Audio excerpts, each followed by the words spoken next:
Greetings from the Minnesota Catholic Conference. I'm Ryan Hamilton, Government Relations Associate, and today's stop on our Faithful Citizenship Tour brings us to Rosemount, Minnesota, where I've caught up with Jim Bean.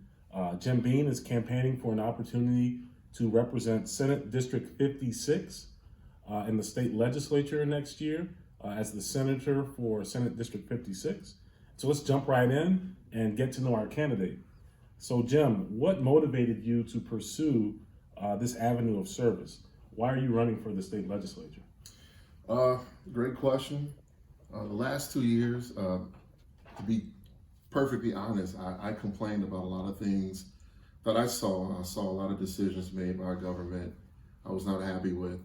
The year before, 2021, I helped out with school board candidates, helping with door knocking, fundraising, and just got really used to speaking and just working in the community. And so the seat was open for 56. Mr. Clausen retired, so it was an open seat.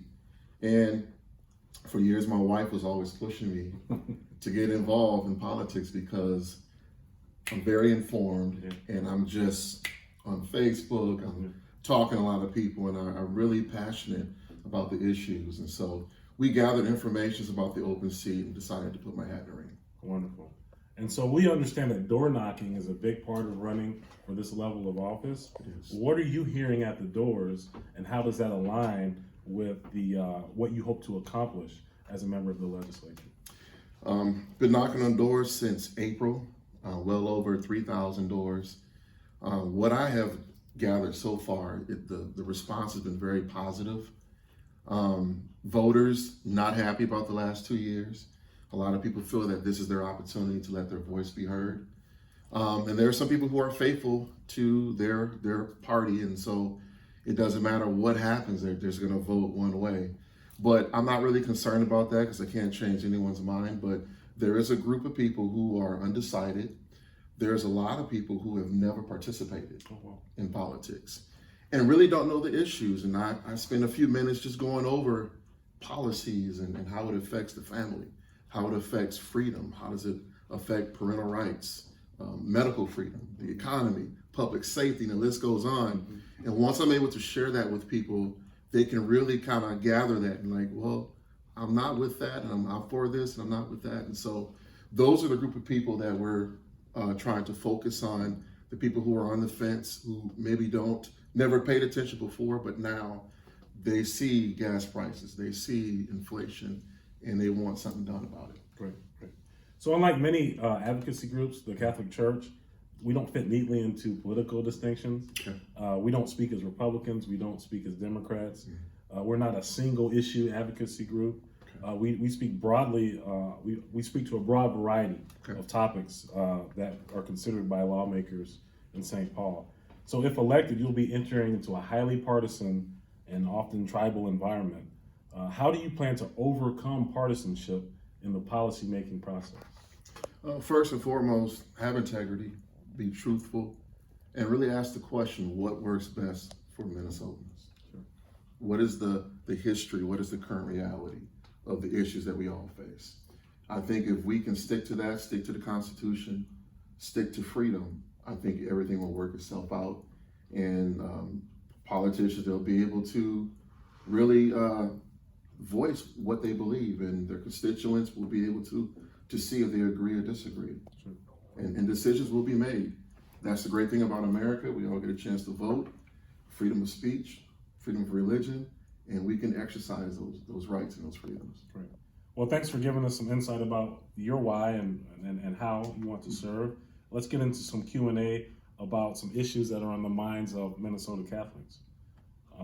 So according to Catholic social doctrine, the family is the foundational building block of society, and that view runs contrast to modern secular society, which often prioritizes the individual and the state. Child rearing has never been easy or cheap, and it has only become more arduous, as you mentioned, as the cost of living, transportation, consumer goods, healthcare, housing, those things have all skyrocketed. And so there seems to be a growing perception that marriage and family life is a lifestyle choice rather than a fundamental vocation that all should be able to choose or enter into. And these perceptions are substantiated by the numbers, steady declines in the marriage rates and child rearing and family formation amongst the middle and working classes. And so would you agree that despite its vital role in society, the family's well-being has almost been taken for granted of or neglected by society? Yeah, I do agree with that. And pop culture and the media, it all has an effect on that particular narrative or those beliefs. But I truly believe that every major issue affects the family. Sure. Whether it's the economy, it affects the family. Whether it's education, public safety. And so my main focus, it is to protect the family, protect the freedom that comes with that, and to be a voice, to not be afraid of cancel culture, to not be afraid to stand on the values that I know is true. And so family is first and foremost, and my personal belief is that God called the family before he called anything else. Great. So from a big picture perspective, and you've kind of touched on this, what are some strategies that we can employ as a society to elevate the status of the family in our politics, in our media, in our culture? In other words, how can society as a whole better support parents in their roles and responsibilities? I think it was John Paul II. He says, don't be afraid. Don't be afraid. Stand up. Get involved in the community. Our children, our youth, our society, we need to be able to see the difference between the narrative and truth. And so just getting involved, sharing your views, and don't be afraid. No one is perfect, but to be another option, to be an alternative, I think is the key role of the strategy, is just being there, being a lighthouse, Sure. and living what you truly believe. And to get more specific on the topic of family, what role does the legislature play in creating the economic conditions for families, particularly those with minor children? How can the legislature create the economic conditions for families with little kids thrive? Great question. The truth of the matter is we are all dealing with recession. We are in a recession. And there's things that we can do right here in Minnesota, day one. Number one, we can give back the $10 billion surplus to the taxpayers. That will help us during this recession. Number two, we can become like Florida and Texas. A state does not have income tax, a state income tax. That will help. Number three, we can make permanent tax cuts. All those things can help Minnesotans. And then for our seniors, we should not be taxing Social Security and annuities. It's just nonsense. And so you combine those things right here in Minnesota, that can help us with the economic forecast. And we don't know how far it's going to last and where we're going to end up. But those are things that we can do right here in Minnesota. Great. So in conjunction with advocating for policies that promote the formation of families, our bishops are actively opposed to the legalization, normalization, and commercialization of vice activities and substances that have been proven to undermine the family unit. Would you support or oppose legalizing online sports gambling in Minnesota? It's a good question.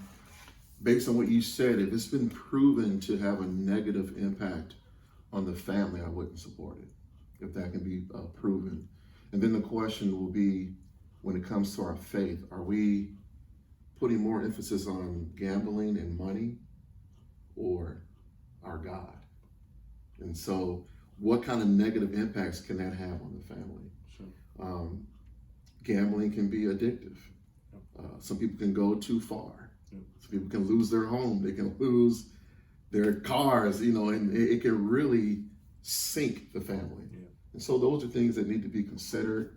Those things need to be looked into. And I would hate for that to happen on a wide scale. Sure. Along with similar lines, would you support or oppose the legalization and commercialization of recreational marijuana in Minnesota? Another great question, just looking at the research, what type of effect does it have on families? What kind of effect does it have on the human brain? Let's look at court cases. Let's look at prisons and cases where people were under the influence. Let's look at all of that and let's make a rational decision. And so far, what I have seen so far is very negative, and I would not support it. So moving to a different topic, motherhood and women's health in the post-Roe world. Catholics hold that life is sacred from conception until natural death, and people at every stage of life, even those in the womb, should be respected, protected, and loved. Given that the overturning of Roe versus Wade is not the end, it is just the beginning. Abortion is still legal in our state, and now more than ever, we must create a policy environment where babies are respected in law and where women are not led to believe that abortion is their only option. How do you think we can best support mothers before, during, and after childbirth? Great question. Before, it comes down to our faith. It comes down to parents teaching their children what the Bible says about fornication. Let's be real, fornication usually comes before the decision to make abortion.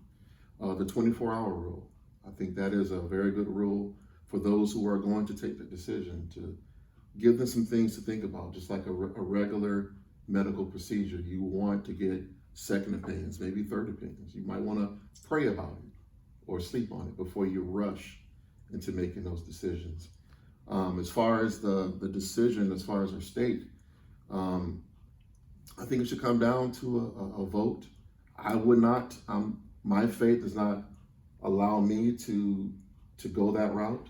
I am for pro-life legislation, but at the same time in America, if we can vote on it, I think that is the fairest thing we can do.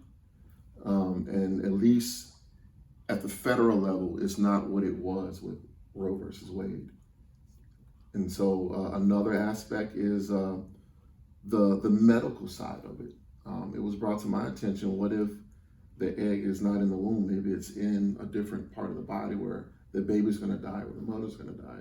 Those are things that I think are important to look at. But overall, for just the reasons that we've seen in the past, I don't support. Now moving to the opposite part of existence, supporting the dignity of life until natural death. And so we live in an age of highly advanced medical knowledge that has enabled us to significantly extend life. At the same time, that progress has enabled a throwaway culture, as we call it, such as the legalization of physician-assisted suicide. We believe that devalues the people who most deserve our compassion, those with disabilities, the elderly, and low-income individuals. For Catholics, physician-assisted suicide is contrary to the dignity of the human person. Legalization of physician-assisted suicide unnaturally hastens death when it is thought that the person's life no longer has meaning or purpose. Would you support our efforts to prioritize compassionate alternatives to physician-assisted suicide, such as hospice, palliative care, and help us enact policies that promote accessible, holistic, and dignified end-of-life care? Yes, I would support that, and on the grounds of let God be God. God is the author of life. He's the author and the finisher of our faith. I don't think that man should play a role in that aspect. So I would support that. And the final question: supporting education, racial equity, and access to economic opportunity through schools. Many children in low-income families are trapped in underperforming schools, as families are not able to afford to choose a school that best meets their child's needs. Do you agree with the principle that all parents should be given a choice to send their children to whatever school meets their family's needs, and that education resources, tax dollars, should follow the student and students rather than bureaucratic systems? 100%. 100%. That, I think, is the overall solution to what we're seeing in the public schools. I'll be clear that there are great teachers in the public schools, but there are also teachers who are activists, and they're trying to fundamentally transform the mind of these students. And they are indoctrinating instead of educating. So I will support school choice 100%.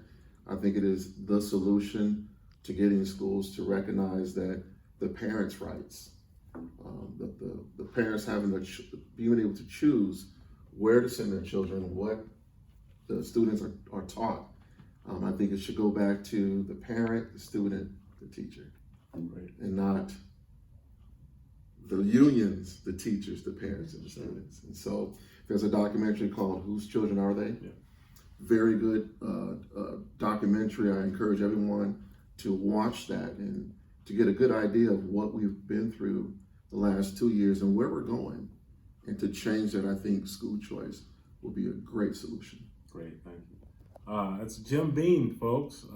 Mr. Bean, thank you for a great conversation. Thank you. Thank you for sharing your time and giving some insight about you and your motivations and what you plan to bring to the table if the voters were to choose you this November. So thank you all, and we'll see you at our next stop.